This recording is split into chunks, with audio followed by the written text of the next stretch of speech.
Example 8. Evaluate the following indefinite integral. The integral of 1 plus 10t to the third, all of that divided by 7t dt.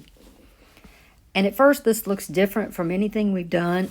Excuse me. It looks a little bit more complicated and it's hard to recognize how to take the integral of this. But as a reminder, when you have a sum over a denominator or a difference over a denominator, like a plus b over c or a minus b over c, you can write each term from the numerator over the common denominator. So a plus b over c becomes a over c plus b over c.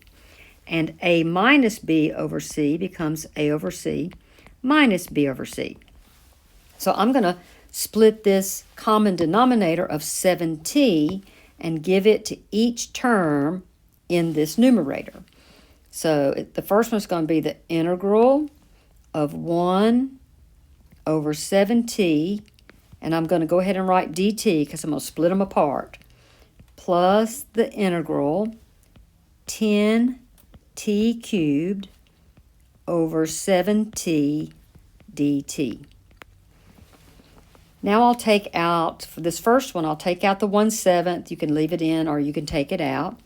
And that's going to give me the integral of 1 over t dt.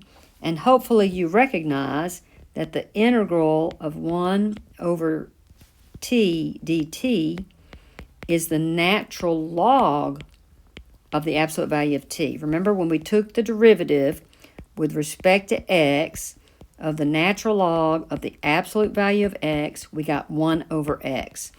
This is the one case when we don't write it x to the negative 1. The power rule won't work, because if you add 1 to the power and divide by the power, you'll get x to the 0 divided by 0, and you can't divide by 0.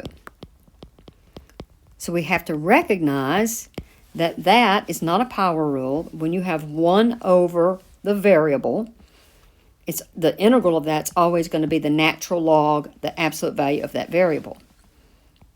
For the second part, I'm going to bring out the 10/7, and I'm going to just reduce. T goes into t cubed and leaves t squared. So I've got the integral of 10/7 times the integral of t squared dt. And I can use the power rule on that part. So taking the integral, I get 1 over 7 times the natural log of the absolute value of t plus 10 over 7 times t to the 2 plus 1, which would be 3, divided by 3. And don't forget, anytime you take an integral that doesn't have endpoints, it tells you what your interval endpoints are, you just have to add plus c because some constant could have been present and we took the derivative of that and got a 0.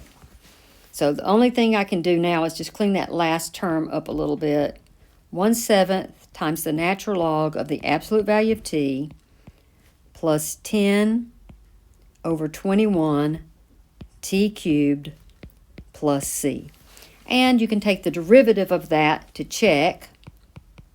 It's not required, but you should practice that.